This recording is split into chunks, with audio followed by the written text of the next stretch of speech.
જય હિન્દ, વંદે માતરમ દોસ્તો. તો મિત્રો, કામધેનુ યુનિવર્સિટી જુનિયર ક્લાર્કની પરીક્ષા માટે આજે આપણે જનરલ નોલેજ અને કરંટ અફેર્સના અગત્યના પ્રશ્નો જોવાના છીએ. તો આપણું જે જનરલ નોલેજ અને કરંટ અફેર્સ સાથે થઈને 30 માર્ક્સનું પૂછાવાનું છે. 150 માર્ક્સમાંથી 30 માર્ક્સનું પૂછાવાનું છે. તો ચાલો મિત્રો શરૂઆત કરીએ.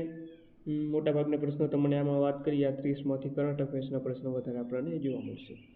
અને આ પરીક્ષા જે કામધેનુ યુનિવર્સિટીની જુનિયર ક્લાર્કની પરીક્ષા માટેનું મોસ્ટ આઈએમપી એમસીક્યુ મટીરિયલ જો તમે મેળવવા માંગતા હો તો અહીં જે નંબર આપેલા છે 63 5 20 19 42 આ નંબર ઉપર મેસેજ વોટ્સઅપ પર કરી દેજો. તો ચાલો મિત્રો શરૂઆત કરીએ. ક્વેશ્ચન નંબર 1 છે કે ભારતીય સેનાએ વર્ષ 2026ને કયા વર્ષ તરીકે ઉજવવાની જાહેરાત કરેલી છે? તો નેટવર્કિંગ અને ડેટા સેન્ટ્રિસિટીનું વર્ષ.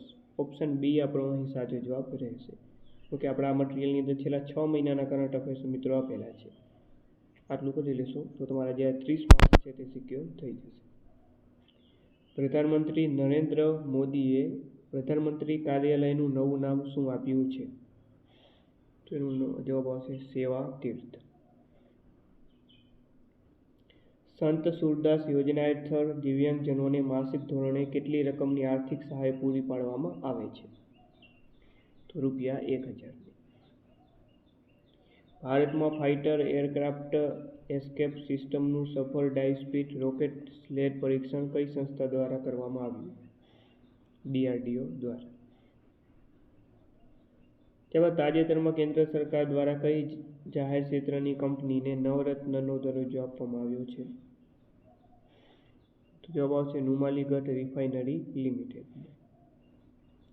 કયા ટેલિકોમ ઓપરેટરે હાઈવે માટે સલામતી ચેતવણી સિસ્ટમ સ્થાપિત કરવા માટે NHAI સાથે ભાગીદારી કરી છે? તો જવાબ આવશે જીઓ. ખેલો ઇન્ડિયા યુનિવર્સિટી ગેમ્સની 5મી આવૃત્તિ કયા રાજ્યમાં યોજાઈ હતી? રાજસ્થાનમાં. પશુ કલ્યાણ માટે ગ્લોબલ હ્યુમેનિટેરિયન એવોર્ડ મેળવનાર સૌથી યુવા અને પ્રથમ એશિયન વ્યક્તિ કોણ છે? તો એ છે અનંત અંબાણી.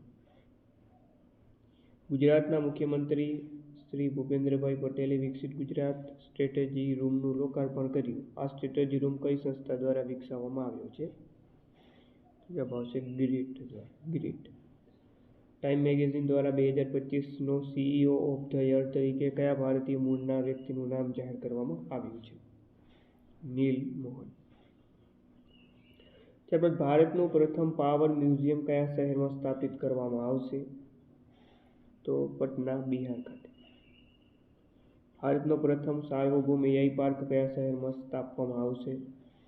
ચેન્નઈ, તમિલનાડુ. 56મી વર્લ્ડ ઇકોનોમિક ફોરમની વાર્ષિક બેઠક ક્યાં શરૂ થઈ?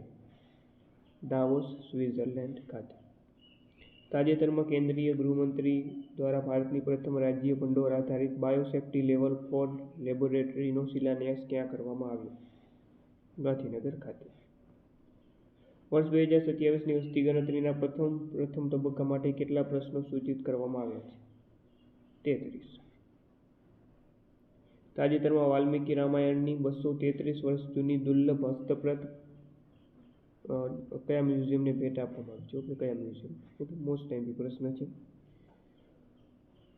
તો જવાબ આવશે ઇન્ટરનેશનલ રામકથા મ્યુઝિયમ, અયોધ્યા. મુખ્યમંત્રી ભૂપેન્દ્રભાઈ પટેલે મુખ્યમંત્રી ગ્રામોત્થાન યોજનાનો રાજ્યવ્યાપી પ્રારંભ કયા સ્તરેથી કરાવ્યો? ભાદરણ, આણંદ ખાતે. ભારતનો કયો જિલ્લો તાજેતરમાં 100% વીમા કવચ હાંસલ કરનાર દેશનો પ્રથમ જિલ્લો બન્યો છે? અલવર, રાજસ્થાન. ગુજરાતમાં પ્રથમવાર IVF પદ્ધતિથી કઈ ઓલાદની વાછરડીનો સફળ જન્મ થયો છે? ગીર. વર્ષ 2026માં યોજાનાર પ્રથમ ઈ-સ્પોર્ટ્સ નેશનલ કપમાં કઈ રમતનો ઈ-સ્પોર્ટ્સ તરીકે સમાવેશ થયો છે? ચેસનો. નેટવર્ક રેડિનેસ ઇન્ડેક્સ 2025માં ભારતનો ક્રમ કયો છે? 45મો. દિલ્હી લખપતિ બિટિયા યોજના એ કઈ જૂની યોજનાનું ઉન્નત સંસ્કરણ છે? લાડલી યોજના. તાજેતરમાં ખાલી જગ્યા સ્થાનિક રાજ્યો અથવા કેન્દ્રશાસિત પ્રદેશોમાં ખાલી જગ્યા નાબૂદી માટે વાર્ષિક રાષ્ટ્રવ્યાપી માસ ડ્રગ એડમિનિસ્ટ્રેશન ઝુંબેશ શરૂ કરવામાં આવી. તો હાથી પગા માટે ગુજરાત સરકાર દ્વારા તાજેતરમાં ગિફ્ટ સિટીના નવા ચેરમેન તરીકે કોની નિમણૂક કરવામાં આવી છે? ઉદય કોટકની. ત્યારબાદ બજેટમાં ગુજરાત બજેટ 2026માં જે જ્ઞાન મોડેલના 4 આધાર સ્તંભોમાં કોનો સમાવેશ થાય છે? તો આની અંદર ગરીબ, યુવા, અન્નદાતા અને નારી શક્તિનો સમાવેશ થાય છે. વર્ષ 2026ને ગુજરાત સરકારે કયા વર્ષ તરીકે ઉજવશે? પ્રવાસન વર્ષ. કયા ડેમોમાં ફ્લોટિંગ સોલાર પ્રોજેક્ટ સ્થાપવાનું આયોજન છે? કડાણા ડેમ.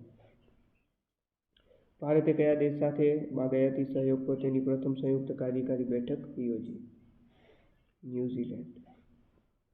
તાજેતરમાં ગુજરાત સરકારના સાયન્સ એન્ડ ટેકનોલોજી વિભાગે કઈ કંપની સાથે green AI ready data centre સ્થાપવા માટે MOU કર્યા છે?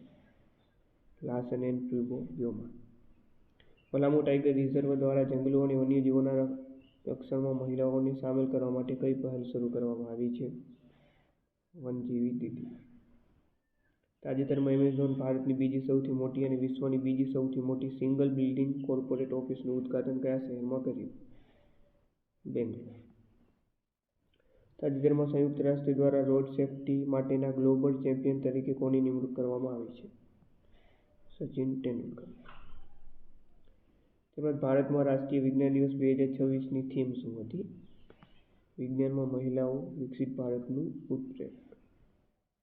પ્રધાનમંત્રી નરેન્દ્ર મોદીએ ગુજરાતના કયા સ્તરે માઇક્રોન ટેકનોલોજીના અદ્યતન સેમિકન્ડક્ટર ATMP પ્લાન્ટનું ઉદ્ઘાટન કર્યું? સારંગ. તાજેતરમાં રાજસ્થાનના મુખ્યમંત્રી ભજનલાલ શર્માએ પ્રખ્યાત હિલ સ્ટેશન માઉન્ટ આબુનું નામ બદલીને શું રાખવાની જાહેરાત કરી છે? આબુરાજ. તેમાં ટાઈમના વુમન ઓફ ધ યર 2026ની યાદીમાં સ્થાન મેળવનાર સફીના હુસેન કઈ બિનલાભકારી સંસ્થાના સ્થાપક છે? Educate girls. કેન્દ્રીય ગૃહમંત્રી અમિત શાહ દ્વારા આગામી વસ્તી ગણતરી 2027 માટે લોન્ચ કરવામાં આવેલ 2 સત્તાવાર મેસ્કોટના નામ શું છે? પ્રગતિ અને વિકાસ. તાજેતરમાં ગુજરાત યુનિવર્સિટી દ્વારા તેના યુનિવર્સિટી કન્વેન્શન સેન્ટરનું નામ બદલીને શું રાખવાની જાહેરાત કરવામાં આવી છે? વિદ્યાઘોરી નીલકંઠ સભાગૃહ. તાજેતરમાં કયા 5 રાજ્યોમાં વિધાનસભાની ચૂંટણી યોજાઈ? તો આસામ, કેરળ, તમિલનાડુ, પશ્ચિમ બંગાળ અને પુડુચેરી. ઓસ્કાર 2026માં બેસ્ટ એક્ટ્રેસનો એવોર્ડ કોણે જીત્યો છે? જેસી બકલી. તાજેતરમાં ગુજરાતના કયા સ્તરેથી રાજ્યના પ્રથમ સાઉન્ડિંગ રોકેટનું સફળ લોન્ચિંગ કરવામાં આવ્યું હતું? બાવળિયારી ધોલેરા. કઈ રાજ્ય સરકારે પશુઓમાં થતા ખરવા મોવાશ રોગ સામે સઘન રાજ્યવ્યાપી રસીકરણ ઝુંબેશ શરૂ કરી છે? ગુજરાત. તેમાં તાજેતરમાં GSIએ કયા કિલ્લાની આસપાસના પહાડી વિસ્તારને જીઓ હેરિટેજ સાઇટ જાહેર કરી? કાલિંજર. વર્લ્ડ હેપીનેસ રિપોર્ટ 2026માં ભારતનો કેટલામો ક્રમ રહ્યો છે? 116.